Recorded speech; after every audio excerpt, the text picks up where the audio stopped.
বিসমিল্লাহির রহমানির রহিম। কুল হাল ইয়াস্তাবিল্লাযীনা ইয়া'লামুনা ওয়াল্লাযীনা লা ইয়া'লামুন ইন্নামা ইয়াতাযাক্কারু উলুল আলবাব। সাদাকাল্লাহু মাওলানাল আযীম।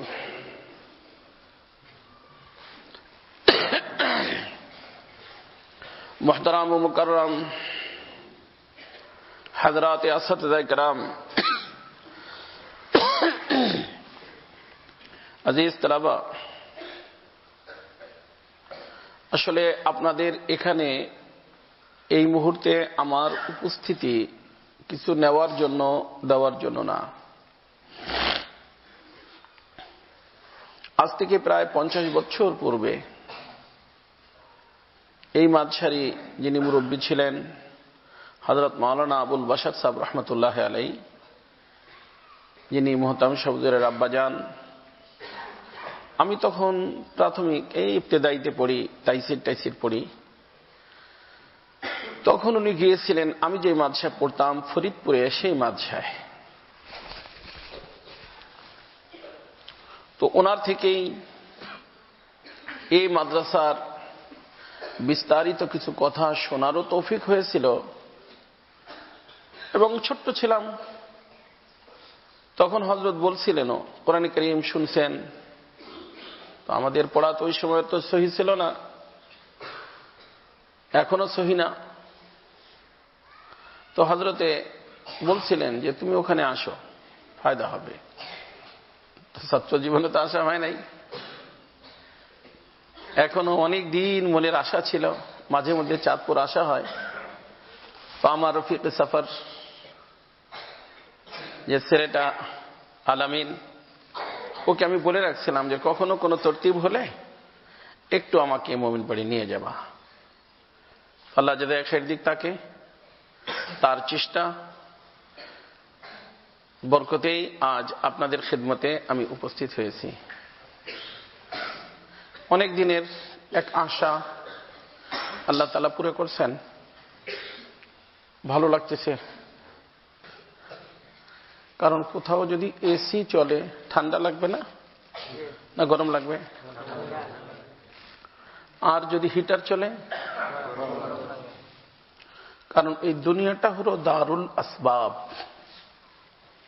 দুনিয়ার নাম দারুল আসবাব।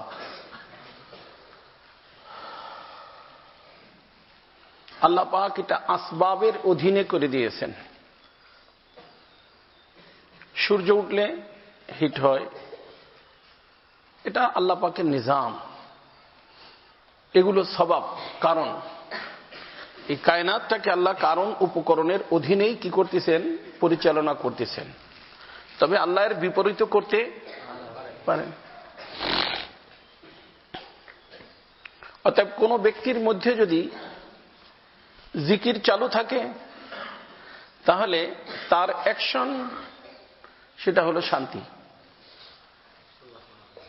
আলা বিযিকরিল্লাহি তাতমাইন্নুল কুলুব। আর যদি কোনো ব্যক্তির মধ্যে আল্লাহর নাফরমানির মেশিন চালু হয়ে যায়, তাহলে তার অঙ্গ প্রত্যঙ্গ শরীরের প্রত্যেকটা জায়গায় থাকবে অশান্তি। ওয়ামান আরাযা আন যিকরি ফাইন্না লাহু মাঈশাতান দানকা। এটা আল্লাহ বানাই দিয়েছেন। অর্থাৎ কোন ব্যক্তি যদি এমন হয় যে তার মধ্যে জিকির চালু, সে শান্তিতে, তার পাশে যারা বসবে তারাও শান্তি পাবে। বুখারী শরীফ আপনারা পড়ছেন, হুমুল কওমু লা ইয়াশকা বিহিম জালিসুহুম। তারা এমন যে তাদের পাশে যারা বসে তারাও মাহরুম হয় না। ওই শান্তির, ওই রহমতের হিস্সা আল্লাহ পাক তাদেরকেও দিয়ে দেন। এজন্য আপনারা শুনছেন, সোহবতে সালেহ তোরা সালেহ গুনাত, সোহবতে তালে তোরা তালে গুনাত। এমন একটা মানুষ যার মধ্যে আল্লাহর জিকির এবং তার ভিতরে শান্তির মেশিন চালু, ওই শান্তিওয়ালা মানুষটার পাশে যখন বসবেন তো আল্লাহ আপনার দেহেও শান্তি দিবেন। আর যে অশান্তিতে জর্জরিত, তার পাশে বসবেন, আপনার দেহের ভিতরে কি আসবে? অশান্তি। এজন্য আপনারা শুনছেন আব্দুল্লাহ ইবনে মাসউদ রাদিয়াল্লাহু তাআলা আনহু বলতেন না, ইজলিস বিনা নুমিন সাআতান, আরে ভাই চলো তো একসাথে একটু বসে আমরা আমাদের ঈমানকে তাজা করি। কারণ তাদের আলোচ্য বিষয় ছিল ঈমান, তাদের মুযাকারা ঈমান নিয়েই তাদের খেল। অতএব এই ঈমানওয়ালা মানুষগুলো যদি পারস্পরিক একখানে যখন বসতেন, তো একজনের থেকে আরেকজনের ভিতরে ঈমান মুতাআদ্দি হইত, ঈমান সেরায়াত করত, বুঝে আসছে। আর যখন কোনো ব্যক্তি নাফরমানির কাজ করে, তার পাশে যখন কোনো ব্যক্তি বসে, দেখবেন না একজন মানুষ হিরঞ্চি নেশা করে, ওর সাথে যখন কোনো ব্যক্তি বন্ধুত্ব করে, কয়েকদিনে ও হিরঞ্চি হয়ে যায়। আর একজন মানুষ যখন কোনো আল্লাহ ওয়ালার সাথে সম্পর্ক করে, কয়েকদিনের মধ্যেও কি হয়ে যায়? আল্লাহ ওয়ালা হয়ে যায়। এজন্য বিভিন্ন সময় আমি আসাতিজা কেরামকে বলি যে তোলাবা তৈয়ার হবে আসাতিজাদের বরকতে। উস্তাদ যদি তাহাজ্জুদ গুজার হয়, আর ওই তালেব ইলম যদি দেখে যে আমার উস্তাদ তাহাজ্জুদ পড়েন, একদিন, 2 দিন, 3 দিন, আল্লাহ পাকের মেহেরবানিতে সে তাহাজ্জুদ গুজার হয়ে যাবে। আর উস্তাদ যদি অপেক্ষায় থাকে যে ছেলে ঘুমাইছে কিনা, মোবাইল অন করব, মোবাইলের ভিতরে নেট চালাইয়া বিভিন্ন আল্লাহ নাফরমানি দেখব। উস্তাদ যদি এই অপেক্ষায় থাকে, ছাত্র এই অপেক্ষায় থাকবে যে উস্তাদ ঘুমাইলে আমি গোপন ভাবে যে মোবাইল রেখে দিছি সেটা চালানো শুরু করে দেব। এজন্য আমাদের আকাবিরিনরা বলেন, খরবুজা সে রং পকড়তা হ্যায়। যেরকম উস্তাদ ওরকম ছাত্র, তার অর্থ যেরকম সোহবত ওরকম নতিজা। যেরকম উস্তাদ সেরকম ছাত্র মানে কি? যেরকম সোহবত এরকম নতিজা। হযরতে সাহাবায়ে কেরাম সোহবত রাসূলুল্লাহ পাইছেন, উম্মতের ভিতরে সবচেয়ে বড় মানুষ হয়ে গেছেন, কারণ তিনি নবীর ভিতরে বড় মানুষ, তাই না? নবীদের মধ্যে তিনি বড় মানুষ। তিলকা রসুল ফাদ্দালনা বা'দাহুম আলা বা'দ, সব রসুলের সোহবতে সব উম্মত ছিল, কিন্তু রাসূলুল্লাহর মতো বড় মানুষের সোহবত তো কোনো উম্মত পায় নাই। যার কারণে বিশ্বের ভিতরে সবচেয়ে উত্তম মানুষ কারা হয়ে গেছে? যারা সর্বোত্তম নবীর সোহবত পেয়েছে। এই জন্য আমাদের সাহাবায়ে কেরাম ওরা আদম আলাইহিস সালাম থেকে যত আওলাদ আছে সকলের ভিতরে সর্বোত্তম মানুষ। কারণ কি? সর্বোত্তম মানুষের কি পাইছে রে বাবা? সোহবত পাইছে। আর শোনো বাবা, আল্লাহ, মানুষ মরার পরেও আলহামদুলিল্লাহ ফয়েজ জারি থাকে। মরার পরেও ফয়েজ কি থাকে? হ্যাঁ, আমাদের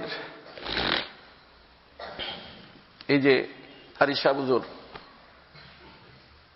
রহমতুল্লাহ আলাইহি, উনি জমিরুদ্দিন সাহেবের খলিফা, তাই না? আর উনি রশিদ আহমদ গঙ্গোহী রহমতুল্লাহ খলিফা। উনি হাজি ইমদাদুল্লাহ মুহাজির মক্কি রহমতুল্লাহ খলিফা। উনি মিয়াজি নূর মোহাম্মদ সাহেব রহমতুল্লাহ খলিফা। মিয়াজি নূর মোহাম্মদ সাহেব রহমতুল্লাহ আলাইহি। এই যে দেখো, রশিদ আহমদ গঙ্গোহী রহমতুল্লাহ আলাইহি, এই যে উজানির সিলসিলা, গঙ্গোহী রহমতুল্লাহ আলাইহি সিলসিলা। আমাদের রশিদ আহমদ গঙ্গোহী রহমতুল্লাহ আলাইহি যখন বায়াত হয়েছিলেন, মাশরুত বায়াত হয়েছিলেন যে হযরত, উনি ইলমি মানুষ ছিলেন, আওরাদ ও ওয়াজায়েফ, সুলুক ও তরিকাতের লাইনে এটা করার ওনার ফুরসত ছিল না, সময় ছিল না। যার কারণে বলছিলেন যে হযরত, এগুলো আমি পারবো না। তখন হাজি সাহেব রহমতুল্লাহ বলছেন যে মিয়া রশিদ আহমদ, मैंने कब कहा कि आपको औराद व वज़ाइफ का एहतमाम करना पड़ेगा? আমি তো তোমাকে বলি নেই যে তোমাকে औराद व वज़ाइफ পড়তে হবে। খায়ের হযরতের বায়াত হয়েছে, হযরতকে গঙ্গোহী রহমতুল্লাহ আলাইহি, গঙ্গোহী রহমতুল্লাহ আলাইহি, हाजी साहब रहमतुल्लाह अलैह बोलते हैं जिनको मेरे कमरे में आराम का इंतजाम करो, रात को, रात के तार आरामेर व्यवस्था कोথায় करो? আমার রুমে করো। তো ভাই হাজি সাহেব রহমতুল্লাহ আলাইহি তো কি করতেন? জিকির করতেন, শেষ রাতে জাগতেন। উনি জাগছেন, জিকির শুরু করছেন, গাঙ্গুহিকে উঠেন নাই, মুরিদকে উঠেন নাই, কিন্তু পীর সব জিকির করবে, মুরিদ কি আর শুয়ে থাকতে পারে? মুরিদও জিকির শুরু করছেন, মুরিদ জিকির শুরু করছেন। সকালবেলায় हाजी साहब रहमतुल्लाह अलैह बोलছেন যে মিয়া রশিদ আহমদ आपने तो ऐसे जिक्र किया जो मुंतही लोग करते हैं। তোমার জিকিরের আন্দাজ, স্টাইল এত সুন্দর ছিল যে মানুষ যখন সুলুক ও তরিকাতের লাইনে মেহনত করতে করতে শেষ মাকামে পৌঁছে যায়, সেই মাকামের জিকির তুমি করছো। বাজে শায়েখের কথা লাগে গেছে। তারপরে শুধু জিকিরই করতেন না, বরং জিকিরে জলি করতেন। উনিও হাজি সাহেবের খলিফা, হাকিমুল উম্মত থানবীও হাজি সাহেবের খলিফা। উনি জিকরে খফি করতেন, ইনি জিকরে জলি করতেন। মুরিদ হয়েছেন জিকির না করার শর্তে। আর জলি এমন করতেন, জোরে জোরেই করতেন আসলে বেশি। আর ওনার জিকিরের তাসির, বরকত আল্লাহ পাক এটা দান করছিলেন যে ওই যে ওইখানে হযরতের খানকার পাশে তালাব ছিল, পুকুর আছে না, তোমাদের দেখো এই পুকুরে আগে তো, এখন তো মেশিনে মানুষ এদের ধুবিরা কাপড় ধোয়, ধুবি বোঝে না, যারা লন্ডিতে কাপড় ধোয়। আগের জামানায় তারা কি করত, এরকম পিটেই তো কাপড়ে। তো ওই চতুর্দিক দিয়া ধুবিদের কাপড় ধোয়ার কি ছিল, ওই পুকুরের মধ্যে জায়গা ছিল, কাপড় দিত। আল্লাহ, তো ওই বেচারারা দেখবা কাপড় ধোয়ার যে কোনো মানুষ কোনো জোরে কোনো কাজ করে একটা আওয়াজ বের করে না, আওয়াজ বের করে না, হ্যাঁ আওয়াজ কি বের করতো? ওনা লা ইলাহা ইল্লাল্লাহ, লা ইলাহা বলে উঠেই তো ইল্লাল্লাহ হইতে মাটিতে পিটার লাগাইতো, এ ছিল। আর তাদের জিকিরের বরকতে পুরা গঙ্গুর মানুষ জিকিরের আওয়াজ তাদের কানের ভিতরে যাইতে থাকত। শর্ত করছিলেন কি করবে না, জিকির করবে না, সোহবতের বরকত। আমি যেটা বলতেছিলাম প্রথম যে কথা বলার জন্য ঘটনা শুনেলাম, এই যে আমাদের হাজি সাহেব রহমতুল্লাহ আলাই, ওনার পীরের নাম মিয়াজি নূর মোহাম্মদ সাহেব রহমতুল্লাহ আলাই। কি নাম? মিয়াজি নূর মোহাম্মদ ঝঞ্ঝানবী। মিয়াজি নূর মোহাম্মদ সাহেব রহমতুল্লাহ আলাই, ওনাকে আগের জামানায় বুজুর্গদেরকে মানুষ পালকিতে নিয়ে যাইত, বুঝছো? পালকিতে তোমরা বোধহয় দেখো নাই, এ মানুষ বিবাহ শাদী করতো পালকিতে, বউ জামাই পালকিতে নিয়ে আসতো। আবার আল্লাহওয়ালাদেরও কি থাকতো, পালকি থাকতো। হ্যাঁ রে বাবা, পালকির পরে এক ঘটনা মনে পড়লো, আজীব ঘটনা, মনে রাখবা, মনে রাখবা। আমাদের হযরত মাওলানা মুফতি কিফায়াতুল্লাহ সাহেব রহমতুল্লাহ নাম শুনছো? ওনার কোন কিতাব কি তোমরা পড়ছো? মাশাআল্লাহ, জাযাকাল্লাহ। উনি মুফতি আজম হিন্দুস্তান ছিলেন, মুফতি আজম। এই কিফায়াতুল্লাহ সাহেব রহমতুল্লাহ আলাই একটু বেটেও ছিলেন, আবার হালকা ফুলকা ছিলেন। মনে হইতো না যে এত বড় আলেম। তো বাল্যকালে তো আরো দেখতে কেমন দেখা যাইত। উনি পড়তে সর্বপ্রথম মুরাদাবাদ শাহীতে আসছিলেন। মুরাদাবাদ শাহী মাদ্রাসা, মুরাদাবাদ এখনো আছে, বড় মাদ্রাসা। এই মাদ্রাসা আসতেন। এই মাদ্রাসা এসে মোহতাম সাহেবকে বলছেন যে হযরত, আমি আল্লাহর দ্বীন শেখার জন্য আসছি, আপনি আমাকে একটু দ্বীন শেখার ব্যবস্থা করে দেন। তো মোহতামিম তো বাউসুল হয় সাধারণত, কারণ তার একটা ছেলেপেলের খানা দানা সব চিন্তা করতে হয়। উনি বলছেন যে বেটা, दाखिला का वक्त खत्म हो चुका है और हमारे बजट से भी ज्यादा हो चुका है। ভর্তির সময় শেষ, আর এখন এই ছেলেদেরকে ভর্তি কইরা খানা দানা দিতে পারবো না, এরকম কোনো ব্যবস্থা আমাদের নাই, এই জন্য ভর্তি করতে পারতেছি না। বেচারা কান্না শুরু করছেন। তালেবে সাদেক ছিলেন, কান্না শুরু করছেন। হযরত মোহতাম সাহেব ওনার কান্নায়ও কোনো তাসির হয় নাই। শেষ পর্যন্ত এই তালবেলেটা বলছেন যে হযরত ওয়ালা, मेरे लिए खाना मदरसा से जारी करने की कोई जरूरत नहीं।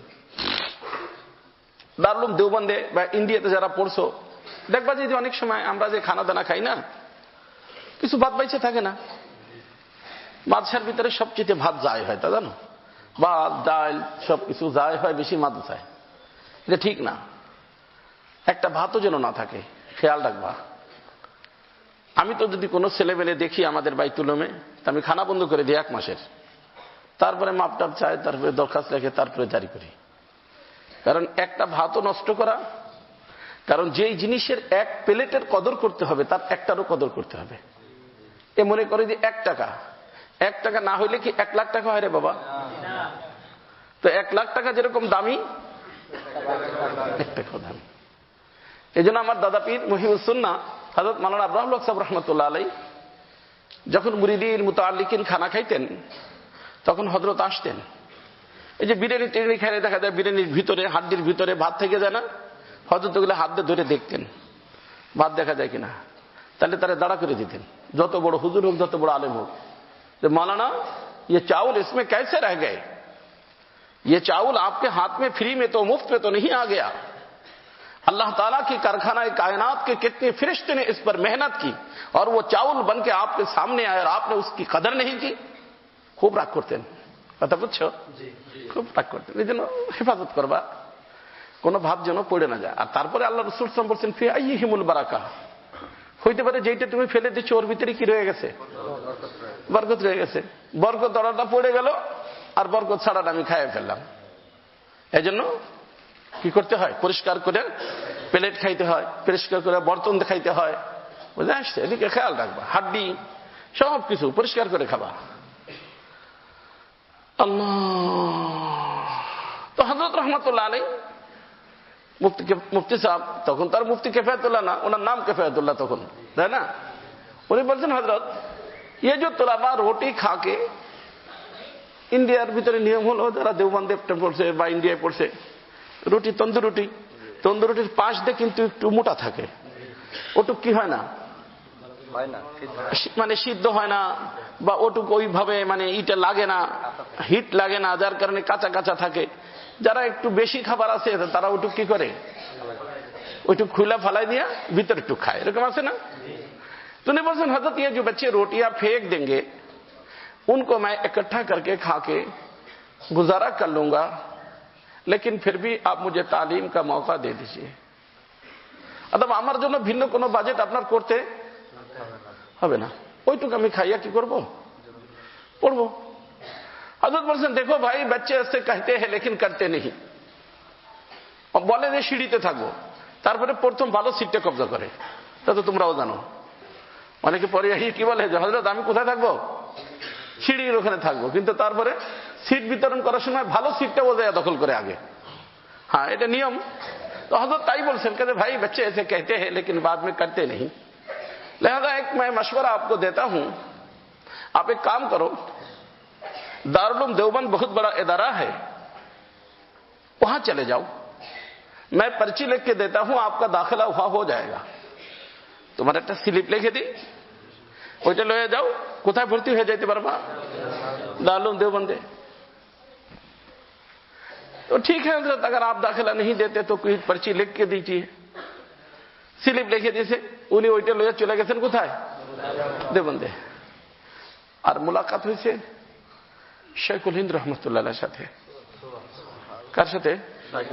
শেখুল আলম শেখুল হিন্দ মাহমুদুল হাসান সাহেব রহমতুল্লাহ আলাইহির সাথে। और कद्र गौहर शह बेदानत या बेदानत जौहरी, कद्र गुल बुलबुल बेदानत या बेदानत शाहपरी। সব জিনিসের মূল্য তার সবাই বুঝে না, বুঝে আসছে না? এই জওহরটা কি হবে ভবিষ্যতে, হযরত তো এক নজর দিয়েই বুঝে ফেলছেন।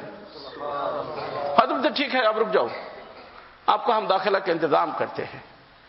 ভর্তির ব্যবস্থা করছেন, লেখাপড়া করছেন, আলহামদুলিল্লাহ আল্লাহ পাকের মেহেরবানিতে ওখান থেকে ফারেক হইয়া দেওবন্দের মুফতি হয়ে গেছেন। একবার শেখুল হিন্দ রহমতুল্লাহ আলাইহির প্রোগ্রাম ছিল গঙ্গুতে, মুরাদাবাদে। কোথায়? তো এখন তো মোবাইল টোবাইল আছে, আগে তো আর মোবাইল টোবাইল ছিল না রে বাবা। ট্রেনে রিজার্ভেশন করতো, ট্রেনে মানুষের আগের থেকে জানা থাকতো যে অমুক ট্রেনে অমুক বগিতে সে আসবে। তো ওই হযরত যেহেতু ওখানে যাবেন, ওখানে সালানা জলসা কাকে দাওয়াত দিছে? শেখুল হিন্দ রহমতুল্লাহ আলাইহি। নাগরেদ টাগরেদ ওখানে সব তো পুরো শাইখুল আলম, পুরো দুনিয়ায় সাগরেদ ভরা, মোহতামিম সাগরেদ, সবাই সাগরেদ। তোমরা বুঝতেছ আমার কথা? আমি আসলে আর কিছু বলতে চাচ্ছিলাম, তো দিলের ভিতরে আসলো, হযরতের বরকতে যাক আসতে বলতেছি। হ্যাঁ, ওই আজীব ব্যাপার। হযরত হঠাৎ করে অসুস্থ হয়ে গেছেন। কে? চিঠি তো আর ও সময় তো আর ফোনে তো আর বলা যাবে না। হযরত একটা স্লিপ লিখছেন, मेरी तबीयत नासाज होने की वजह से आपके जलसा में मैं शिरकत नहीं कर पा रहा हूं, अलबत्ता एक जी इस्तेदाद, बड़े अच्छे मुकर्रिर, बड़े अच्छे मुफ्ती, बड़े जी पर उस्ताद को मैं आपके खिदमत में भेज रहा हूं, मेरी जगह पर इससे बयान करा देना। কথা বুঝছো? কারে পাঠাইছে? কেফায়েতুল্লাহ স্যার পাঠাইছে। বসাই দিয়েছেন ওই বগিতে, যেই বগিতে হযরত যাবেন। ওদিক থেকে তারা পালকি নিয়ে আসছে। এই পালকির কারণে মনে পড়লো, কিসে কি নিয়ে আসছে? পালকি নিয়ে আসছে। কারে নেওয়ার জন্য রে বাবা? হ্যাঁ, শাইখুল হিন্দকে নেওয়ার জন্য। ওর ভিতর থেকে বের হয়েছে একজন ছোট পিচ্চি, তো মনে করছে শাইখুল হিন্দ পিছনে।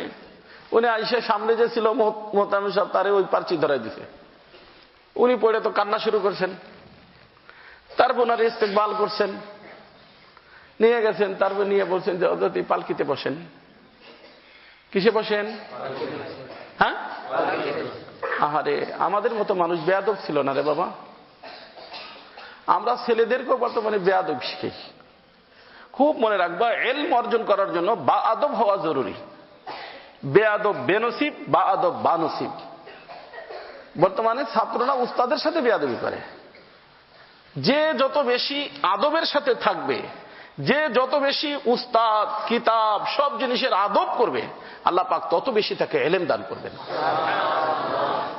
এই যে বর্তমানে এই জিনিসের অভাব, উস্তাদের বিরুদ্ধে ছাত্র মিছিল করে, লা হাওলা ওয়ালা কুওয়াতা ইল্লা বিল্লাহ। অথচ তোমরাই পড়ছো, হযরত আলী রাদিয়াল্লাহু তাআলা কি বলেন? আনা আব্দু মান আল্লামানি হারফা, যে ব্যক্তি আমাকে কয়টা অক্ষর শিখিয়েছে, আমি তার কি গোলাম। ইনশা বানি ওয়া ইনশা আতাকানি, ইচ্ছা করলে তিনি গোলাম হিসেবে আমাকে বিক্রি করে দিতে পারেন, আর ইচ্ছা করলে তিনি আমাকে আজাদ করে দিতে পারেন। কে বলতেন? মদিনাতুল ইলম। কে বলতেন? আল্লাহ রাসূল বলতেন, আনা মদিনাতুল ইলম আলিয়ুন বাবুহা, ইনি ইলমের দরজা, তার অর্থ ওনার মাধ্যমে আমরা ইলম পাইছি। সেই লোকটা বলতেছে এই কথাটা। কথাটা কি বুঝতেছো? এর জন্য আসাদেজাদের সাথে বিয়াদবি করবে না রে বাবা। আসাদেজাদের বিরুদ্ধে মিছিল করা বর্তমানে তালবে ইলমদের বদভ্যাস হয়ে গেছে। ইলম কোত্থেকে পাবে? কলেজ ভার্সিটির ভিতরে আর তোমাদের ভিতরে কোনো পার্থক্যই নাই বর্তমানে। এর থেকে তওবা করতে হবে। আমি তো এই মুহূর্তেও এইখানে আমার বলতে, কারণ আমি একদিনের জন্য হলে ওই বুজুর্গের নিকটে মশক করছি কোরআন কারীম। আমি উস্তাদ হিসেবে এখানে আসছি, যে সে আমার উস্তাদ। হয়তো তারও মনে নাই, আমারও মনে নেই। আমার মনে আছে, তার মনে নেই। কত জায়গায় তিনি গেছেন, কত জনই মশক করাইছেন। কিন্তু আল্লাহ পাক কিয়ামতের দিন তো এসবগুলো সামনে আসবে, আসবে না? এই জন্য বাবা খবরদার, খবরদার বেয়াদবি করবে না। হযরত মোহতামিম সাহেব পালকি নিয়ে আসতেন। এখন ওনারা কি বলে? বসেন। উনি বলেন, হযরত আপনি কি বলেন, আমি পালকিতে বসবো? এ তো শাইখুল হিন্দের জন্য আনা হয়েছে। উনি বলছেন, হ্যাঁ এটা ঠিক, শাইখুল হিন্দের জন্য আনা হয়েছে, কিন্তু শাইখুল হিন্দ তো আপনাকে পাঠাইছেন, এটা আপনার বসতে হবে। জোর জবরদস্তি বসাইছে তারে। কি করবে বেচারা? ছোট এক হুজুর বসতে কোন পালকিতে? হ্যাঁ, শাইখুল হিন্দ রাহমাতুল্লাহ আলাইহির পালকিতে। কথা বুঝছো বাবা? তারপরে মোহতামিম সাহেব লয়ে চলো না, মোহতামিম সাহেব নিজে কান্দে দিচ্ছেন। उलाइका आबाई फजीनी बिमिस्लिहिम। आज तक जिसको जो कुछ मिला मिटने से मिला। কথা কি বুঝতেছো? আজ পর্যন্ত যে কোনো ব্যক্তি যা পাইছে নিজেকে মিটেনের বরকতে পাইছে রে বাবা। যে মিটে আল্লাহ তাকে উঠান, যে উঠে আল্লাহ তাকে মিটান। মান তাওয়াযা লিল্লাহি রাফাহুল্লাহ ওয়া মান তাকাব্বারা ওয়াযাহুল্লাহ। কথা কি বুঝতেছো? উঠলে কি হয়? মিটে, আর মিটলে উঠে। এই যে প্লেন দেখো না, আমাদের শেখুল ইসলাম হযরত মাওলানা তাকি উসমানী সাহেব প্লেন দেখো না, প্লেন যত উপরে উঠে বড় দেখা যায় না ছোট দেখা যায়, আর যত নিচে নামে। আর মানুষের চোখে বড় যদি হইতে হয়, নিজের চোখে ছোট হইতে হবে। এই জন্য রাসূল দোয়া পড়তেন, আল্লাহুম্মা জাআলনি ফি আইনি সাগীরা ওয়া ফি আয়ুনিন নাসি কাবীরা। আল্লাহ, আমি যেন আমার চোখে ছোট হই, আর আমি যখন আমার চোখে ছোট হব, মানুষের চোখে তখন বড় হব। ও প্লেনটা যখন নিচের দিকে নামে, নিজেকে ছোট মনে করে নামে, মানুষের দৃষ্টিতে আল্লাহ এত বড় প্লেন, বড় হয়। আর যখন সে নিজে কি হয়, উপরে যায়, মানুষগুলো একটু পিচ্ছি, এটা চিলের মতো মনে হয়। আসলে কি চিলের মতো? শত শত মানুষ তার ভিতরে, শত শত টন জিনিসপত্র নিয়ে সে উঠতেছে। কথা বুঝছো? এজন্য উম্মতকে নিয়ে উড়তে হইলে ছোট হইতে হবে রে বাবা। উম্মতকে নিয়ে উড়তে হইলে জান্নাতের দিকে নিজেও যাব, উম্মতকেও সাথে করে নিয়ে উড়াল মারবো। এর জন্য কি হইতে পারে বাবা? হ্যাঁ, এর নাম তাওয়াজু, এর নাম তাওয়াজু। এটা আদব, আদব, আদব লাজিমি, মাস্ট, লাগবেই, এছাড়া কোনো উপায় নাই। আজান হয়ে যাচ্ছে না? আল্লাহ, কথাটা কি বুঝে আসছে তোমাদের? আচ্ছা, আজান হয়ে যাবে এখনই, ঘটনাটা বলে শেষ করে দিচ্ছি, অসুবিধা হবে না তো? আমার ওইদিকে আবার যাইতে হবে যেখানের জন্য আসছি। তো হযরতকে নিয়ে গেছেন, মুখতাসার নিয়া বয়ান টয়ান মাশাআল্লাহ করাইছেন, খুব বয়ান করছে। বয়ানের পর হুজুরকে খানা দানা খাওয়ায় না, খানা খাওয়াইতে বসছেন। এখন মোহতাম সব নিজেই খানা দেয়। কিন্তু উনি যখনই কিছু দেয়, তখন ওই হুজুরের চোখ দিয়ে পানি পড়ে। কি পড়ে? চোখে পানি। মোহতাম সব মনে করছেন যে হযরত একটা মেহমান পাঠাইলো, তার কোনো বেয়াদবি হয়ে গেল কিনা, খারাপ অন্য দিক নিছেন উনি। ইশকাস হাজার হাবাত গুমান। কারোর সাথে যখন মোহাব্বত থাকে এরকমই হয়। তখন উনি এক পর্যায়ে যে জিজ্ঞেস করছেন যে ভাই মুফতি সাহেব, मुझसे कोई बेअदबी तो नहीं हुई, आप क्यों रो रहे हैं, কান্না কেন করতেছেন? তখনই বলছেন, नहीं हजरत कोई बेअदबी नहीं, आपने सब कुछ किया, लेकिन एक बात को याद करके रो रहा हूं, একটা কথা স্মরণ আসছে তাই কান্না করতেছি। तो क्या बात है? तो बोलते हजरत वाला, आप मुझे पहचानते हैं, अपनी चेहरे? नहीं, बस इतना है कि हजरत ने आपको भेजा है दारुल देवबंद के, आप उस्ताद है, हजरत जो लिख के दिया, बस इतना ही तारुफ है, इससे आगे मुझे कोई तारुफ नहीं। তখন বলছেন হযরত ওয়ালা, আপনার কি স্মরণ আসে, याद पड़ता है कि एक तालिब इल्म ने दाखिला के लिए बहुत ज्यादा इसरार किया था और आपने इनकार कर दिया, आखिर में उस तालिब इल्म के एक पर्ची लेके दारुल देवबंद आपने भेज दिया था, याद पड़ता है? कहा हाँ हाँ। वो एक बच्चा आया था, और তখন পুরো ঘটনা ওনার মনে পড়ছে। তখন কিফায়াতুল্লাহ সাহেব জোরে হাউমাউ করে কান্না শুরু করতে, হযরত वो बच्चा मैं हूं, जिस बच्चे को आपने देवबंद पे भेज दिया था वो बच्चा मैं हूं। কথা বুঝছো? তখন তো মোহতারাম সাহেব কান্না শুরু করছেন, খুব বেশি কান্না শুরু করছেন। আল্লাহ, যাহা, যদি এই কিফায়াতুল্লাহরে আমি আমার মাঝে রাখতাম তো মুফতি আজম হিন্দুস্তান আজকে কিফায়াতুল্লাহ সাহেব শাহী মুরাদাবাদের ফারেক হইতো। কথা কি বুঝছো? এই যে তোমাদের ভিতরে কে মুফতি আজম বাংলাদেশ হবে, কে মুফতি ফয়জুল্লাহ সাহেব হবে, কে কারি ইব্রাহিম সাহেব হবে, কে ইব্রাহিম সাহেব উজানি হবে, জানা আছে কারো? যে কোনো ব্যক্তি হইতে পারে। তো যাই হোক বাবা, আসলে আমি একটা বিষয়ের উপরে বলার জন্য ইচ্ছা করছিলাম, আয়াতে কারিমা পড়ছিলাম, আজানের সময় হয়ে গেছে। কি বললাম? ওই যে গঙ্গুহি রহমাতুল্লাহ আলাইহির কথা বলছিলাম, যে হাজী সাহেব রহমাতুল্লাহ আলাইহির পীরের নাম মিয়াজি নূর মোহাম্মদ সাহেব রহমাতুল্লাহ আলাইহি। তো ওনারে পালকিতে করে নিয়ে যাচ্ছিল। তো হযরতের তবিয়ত অনেক বেশি খারাপ। এই খানকা থানা ভবন যেখানে এখন আছে ওখানে। তখন হযরত নামাইছে অনেক বেশি কান্না করতেছিলেন, কারণ ওনার শায়েখের সাথে ওনার সম্পর্কে গাজীব এই মুহূর্তে বলার সময় নাই। আজীব সম্পর্ক। রাসূলুল্লাহ সাল্লাল্লাহু আলাইহি ওয়াসাল্লাম নিজে ওনার হাত ধরাই দিয়েছেন, তো কত বড় মহব্বত হবে। তো ওই আল্লাহর বান্দা কান্না করতেছিলেন হাজী সাহেব। তো মিয়াজি নূর মোহাম্মদ সাহেব রহমতুল্লাহ একটা কথা বলছিলেন যে ইমদাদুল্লাহ কেউ রোতে হো। ওই তারিখে মাশায়েখে চিশত আমাদের শেখুল হাদিস মাওলানা জাকারিয়া সাহেব রহমতুল্লাহ কিতাব আছে একটা, ওর ভিতরে পাবাই কথাটা कि इमदादुल्लाह फकीर मरता नहीं है, मेरे हीने हयात में जो फयूज व बरक़ात आपको मिल रहा था, मेरे मरने के बाद भी वही फयूजात आपको मिलता रहेगा। अरे मिया কান্না করো কেন? মরে যাবেই তো।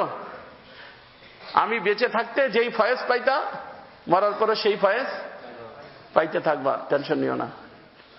তো তোমরা আল্লাহর ওলিদের দরবারে আছো, কথা বুঝছো?